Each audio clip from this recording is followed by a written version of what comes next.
E olha só, ditador Nicolás Maduro toma decisão duríssima contra o presidente Lula. Agora a casa caiu porque a paciência acabou e ele subiu o tom mesmo contra o petista. E olha só, pessoal, você vai ver aqui neste vídeo, nós vamos trazer o que está acontecendo ali na Venezuela e qual que é o motivo dessa rincha, desse racha entre Maduro e Lula, e Maduro resolveu abrir o bico e falar tudo agora porque está engasgado. Se ele não teve o apoio de Lula, então agora ele parte para cima. É assim que um ditador faz. E olha só, deu ruim para Lula e você vai ver aqui agora. Dá um like nesse vídeo, se inscreva aqui no canal para ver outras matérias como essa e vamos agora para a matéria. A Venezuela convocou ontem seu embaixador em Brasília para retornar ao país. Em um comunicado, o governo venezuelano também classificou as falas do assessor da presidência Celso Amorim sobre quebra de confiança entre Brasil e Venezuela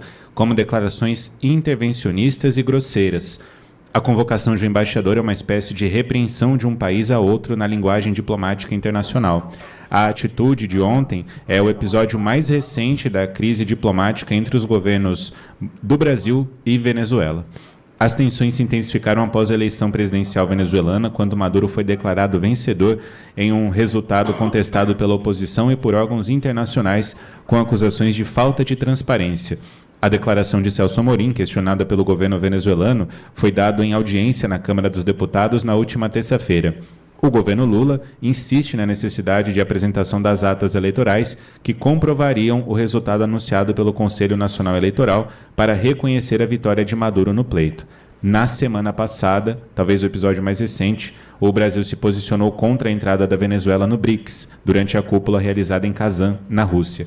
O governo Maduro citou nominalmente Amorim no comunicado e afirmou que declarações dadas pelo assessor especial da presidência constituem uma agressão constante que mina as relações políticas e diplomáticas entre os estados, ameaçando os laços que unem os dois países. Ou seja, Léo, crise diplomática aí entre Venezuela e Brasil. Quero ouvi-lo, Dr. Cláudio Cofre. Nós sabemos que o governo Lula, se possível, defenderá o resultado das eleições lícitas ou ilícitas da Venezuela, porque ele defende o Maduro.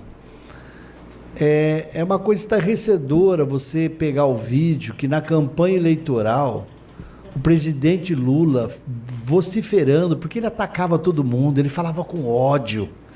Ele falava com aquele ódio de quem sabe que vai ganhar a eleição de qualquer jeito, que não há nada que o impeça, porque ele foi retirado da cadeia para essa finalidade. Não foi com essa missão, foi para essa finalidade.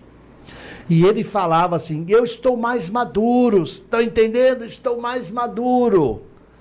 E ameaçava as pessoas. Ele fala isso porque o projeto de esquerda é ditadura. Aí eu sempre vou lembrar vocês. Quando os membros da esquerda falam a palavra democracia, eles utilizam o conceito leninista, stalinista do século XX da União Soviética, de que democracia para eles é a ditadura do proletariado. Para eles só há democracia quando as decisões são tomadas pelo proletário, que cala, persegue, enterra quem não é obediente a ele. É a ditadura do proletariado. Então, quando Lula fala em democracia, quando o PT fala em democracia, eles falam em ditadura deles. Por isso que o PT soltou uma nota oficial defendendo a eleição e a manutenção do Maduro como ditador. Porque o Lula, como presidente da República, não pode também virar totalmente as costas para os Estados Unidos. O Lula trabalha com um projeto de geopolítica da China.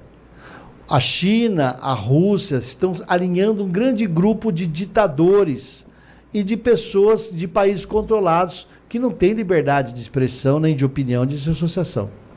Então, esses países estão se juntando no bloco dos ditadores. Mesmo países são chamados de democracia. Mas na prática não tem liberdade. Esse é o Lula. Mas se o Lula mergulhar de cabeça nesse bloco, que tem o Irã, que tem a China, que tem a Rússia, os Estados Unidos cortam várias coisas da gente. vários negócios, vários apoios. E hoje o governo dos Estados Unidos é o democrata, mas mesmo os democratas dos Estados Unidos não podem permitir que a ditadura controle a América Latina. Sabe por quê, gente? Porque os Estados Unidos, com a vasta experiência de apoiar, patrocinar, subornar ditaduras, sabe que ditadores ficam caros. Chega uma hora que eles se tornam inviáveis, porque eles têm um controle tão pesado da máquina que eles passam a custar muito caro. E não é fácil tirar um ditador do poder. Por isso que teve a guerra do Iraque. Não é porque o Saddam Hussein tinha armas biológicas, é que precisavam tomar o poder de um lugar que tem muito petróleo. Então o governo Bush, lá no passado, criou esse motivo para invadir o Iraque. Daqui a pouco pode ser a hora de invadir o Irã. Pode ser a hora de derrubar o Irã. É isso que Israel está falando. Estão atacando a gente. Agora, lá nos Estados Unidos, ao contrário do que a imprensa fala no Brasil, quem está com todas as chances de ganhar é Donald Trump. Que, inclusive, ontem foi dar entrevista num caminhão de lixo por causa da besteira que o Biden falou. Então, quando você vai no McDonald's nos Estados Unidos, você lembra que o Donald Trump trabalhou a semana retrasada lá para fazer propaganda. Ele é Donald Trump, o McDonald's, uma propaganda no país inteiro. Os caras têm noção. Agora está em caminhão de lixo. O americano olha para tudo que é caminhão de lixo e lembra do que o Biden falou das pessoas. E as pessoas no dia a dia dos Estados Unidos estão vendo a economia depreciar. A gente está vendo isso no Brasil. Nosso déficit fiscal vai bater 80 e tantos %. Gente, os Estados Unidos devem eleger Donald Trump. Aí o Lula vai descobrir que ele tem que ser menos flexível com as ditaduras e mais respeitoso. Aí pode ser que chegou a hora do sistema tirar até o Lula, como tirou a Dilma, porque o Brasil está quebrando. Como tirar a Dilma, pode tirar o Lula. Porque o sistema não quer o Lula, só o pôs ali para enfrentar o Bolsonaro. O sistema quer destruir os conservadores. Vou repetir. Por isso que o Supremo Tribunal Federal está reunindo as ações para discutir no Supremo como cortar a liberdade de opinião e expressão das pessoas nas mídias sociais, que é pauta da esquerda e do PT. Como atrapalhar nossa liberdade de associação, porque associação não é só me reunir com umas pessoas numa sala. Quando eu faço um grupo de WhatsApp, eu exerço a liberdade constitucional de associação. Brasileiros, o caminho da ditadura ele é gradual. Hugo Chávez demorou mais de 8 anos para implantar pesada a ditadura e Deus o levou através de uma doença chamada câncer. O Maduro assumiu o lugar. O Brasil está na mesma escalada. Brasileiros, continuem votando em quem não é da esquerda.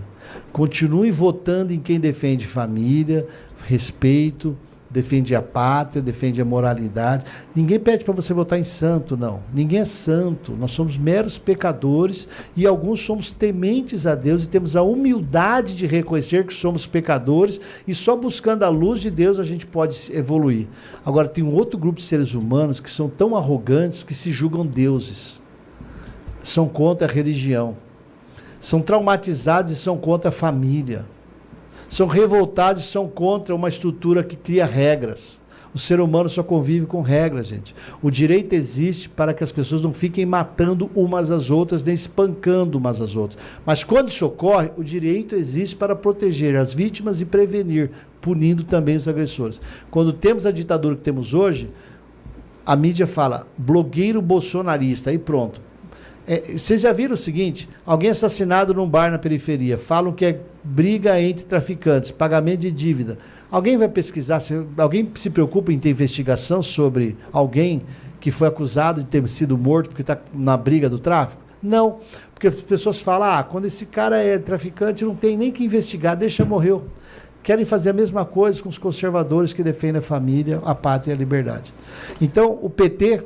Desculpa, o que o Lula está fazendo é no fio da navalha, porque ele sabe que o Maduro pode fazer ele cair de podre, não de maduro. Hoje está fazendo 2 anos que Lula foi eleito pela 3ª vez. O resultado da eleição foi 50,9% para Lula e 49,1% para Bolsonaro. Eu já falei aqui dos quase empates dessa eleição, né? Ribeirão Preto, uma diferença mínima de 600 e poucos votos, Pelotas, uns 1.200 votos, Fortaleza também foi bem apertado, e vários outras capitais, outros resultados com 51 a 49. Pois, coincidentemente, hoje, a Comissão de Constituição e Justiça da Câmara marcou audiência pública para discutir a contagem manual dos votos, ou contagem pública, né? Porque no caso de um empate desses, é fazer recontagem, né, para saber quem ganhou, quem perdeu, contar voto a voto. Agora, aqui, nesse momento, não tem condições para isso, né? Coincidentemente, também hoje, na Geórgia, que é um país vizinho do Azerbaijão, para onde Lula está mandando Alckmin para uma reunião lá, né? Mas na Geórgia, a primeira eleição digital, a oposição está pedindo para anular e fazer outra, porque os pró-Rússia ganharam por 54%. São questões que precisam ser resolvidas para tirar dúvidas, porque, afinal, o voto é essencial na democracia, como lembrou a presidente do TSE, a ministra Carmen Lúcia, outro dia. Bom, acho que a grande notícia de hoje é o governo venezuelano apertando o parafuso contra o Brasil. Agora convocou o embaixador para consultas. Em linguagem diplomática, significa que o embaixador vai receber uma advertência, uma reprimenda em nome do governo brasileiro, vão exigir explicações, e disseram que o Brasil tem uma política de mentiras e de grosserias contra a Venezuela, que o embaixador Celso Amorim, que é o assessor direto de Lula para assuntos de política externa, está tratando de questões que dizem exclusivamente ao povo venezuelano. Ou seja, até o Celso Amorim, e foi chamado de que mais parece um emissário do imperialismo norte-americano. Incrível essa. Não está diferente o problema na Argentina. O presidente Milei destituiu, né, demitiu a ministra de Relações Exteriores, a Diana Mondino, por causa de um voto ontem na ONU em favor de Cuba para tirar o embargo.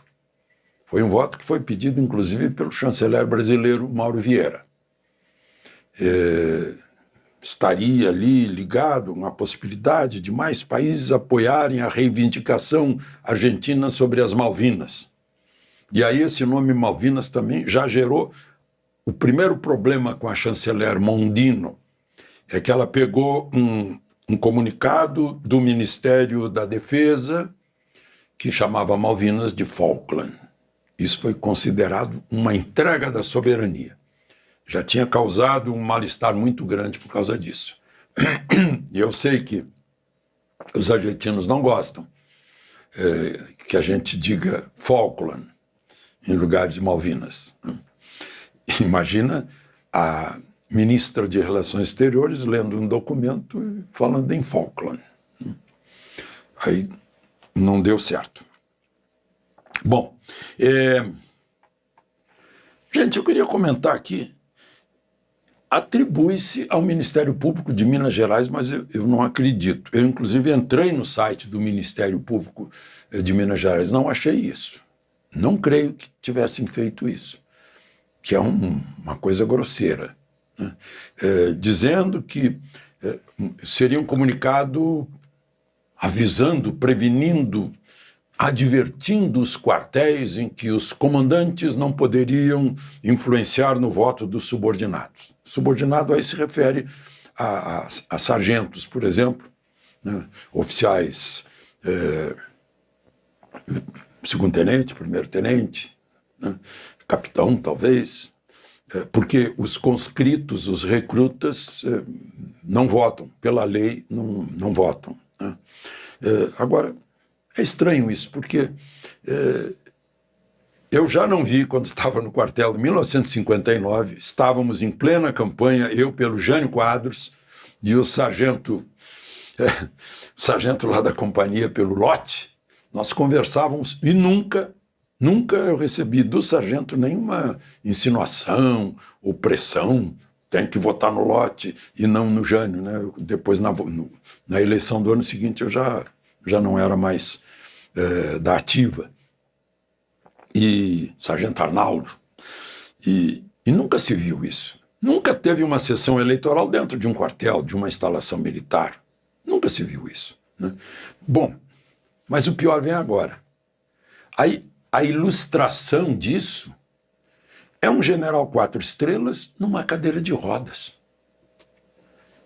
É uma insinuação totalmente injusta. General Vilas Boas nunca misturou eleição com coisa nenhuma.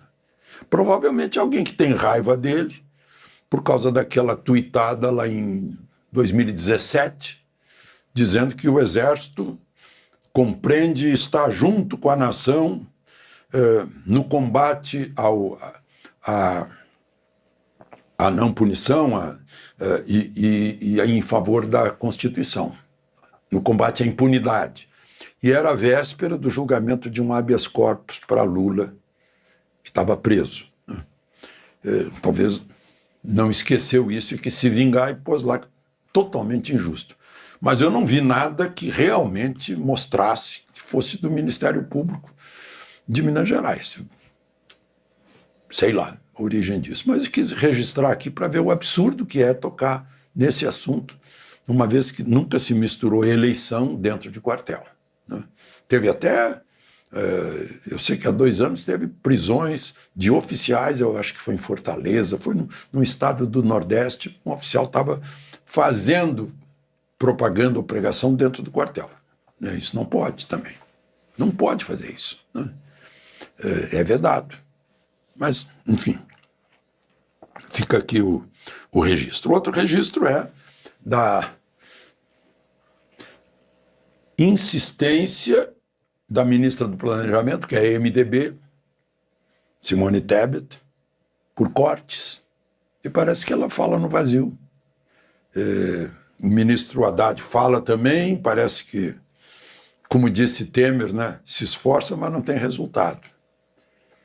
E com isso o dólar está subindo a estratosfera. Né? 5,70 e vai embora. E quem tem que importar, paga muito. Falando em importar, o Brasil é um grande importador de fosfato